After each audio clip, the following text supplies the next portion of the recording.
مرنے سے پہلے مرنے کی تیاری کر لے. اور بے وقوف اور جاہل وہ شخص ہے جو اعمال کچھ نہ کرے, اللہ کو راضی کرنے والا کوئی کام نہ کرے, اور اللہ سے امیدیں اچھی اچھی باندھے, لمبی لمبی امیدیں باندھے کہ اللہ غفور الرحیم ہے, اللہ بادشاہ ہے, اللہ معاف کر دیں گے. یہ اللہ کے نبی صلی اللہ علیہ وسلم ایسے لوگوں کے بارے میں بتایا کہ یہ لوگ بے وقوف اور جاہل ہیں.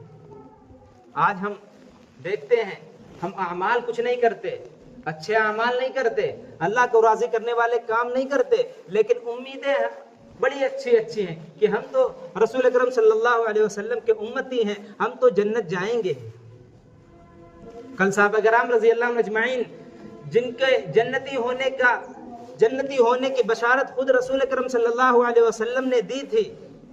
فرمایا تھا کہ تم جنتی ہو. وہ عشرہ مبشرہ جو 10 صحابی ہیں جن کے بارے میں دنیا کے اندر اللہ کے نبی صلی اللہ علیہ وسلم نے فرمایا تھا کہ یہ جنتی ہیں, جو بدر کے اندر شریک ہوئے, بدر کی لڑائی میں جنتی ہیں, جو احد کی لڑائی میں شریک ہوئے جنتی ہیں. لیکن ان کا کیا حال ہے؟ ہم کتابوں کے اندر پڑھتے ہیں, آپ نے سنا ہوگا کہ حضرت ابو بکر صدیق رضی اللہ عنہ جو انبیاء کے بعد سب سے افضل انسان ہیں, جنگلوں کا رخ کر لیتے تھے اور کیا کہتے تھے, کاش میری ماں نے مجھے جنا ہی نہ ہوتا, کاش میری ماں نے مجھے پیدا ہی نہ کیا ہوتا, کاش میں کسی مومن کے سر کا بال ہوتا. حالانکہ ان کے پاس جنتی ہونے کے رسول اکرم صلی اللہ علیہ وسلم نے بشارت سنا دی تھی کہ یہ جنتی ہیں, لیکن ان کا کیا حال ہے؟ پوری رات اللہ کی عبادت کر رہے ہیں, اللہ کی ریاضت کر رہے ہیں, پھر صبح ایسے تڑپتے ہیں جیسے کسی سانپ نے ڈس لیا ہو,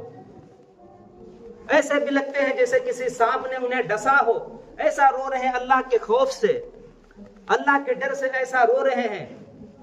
حالانکہ اللہ کے رسول صلی اللہ علیہ وسلم فرما رہے ہیں کہ یہ جنتی ہیں, یہ فلاں صحابی جنتی ہیں, جنتی ہیں, پھر بھی کہتے کاش میں پیدا ہی نہ ہوا ہوتا. آج ہم اپنا حال دیکھیں, پوری زندگی گناہوں کے اندر گزر رہی ہے,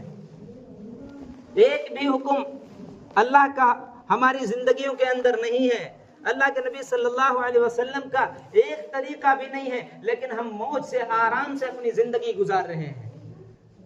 اللہ فرماتا ہے قرآن پاک کے اندر, ذرہم یأکلوا ویتمتعوا ویلہہم الامل فسوف یعلمون, انہیں چھوڑ دیجئے.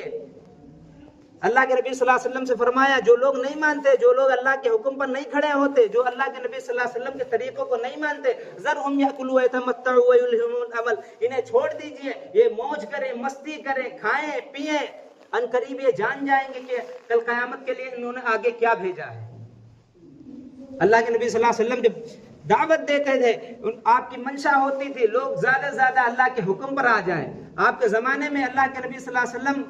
جب موجود تھے تب لوگ آپ کا کہنا نہیں مانتے تھے, جو منافقین تھے, مشرکین تھے. اللہ نے قرآن پاک کے اندر فرمایا انہیں چھوڑ دیجئے, یہ سمجھتے ہیں دنیا کی زندگی ملی بیکار ملی ہے, یہ سمجھتے ہیں کہ یہ ایک زندگی ملی ہے موج کر لو, ایک زندگی ملی ہے اسے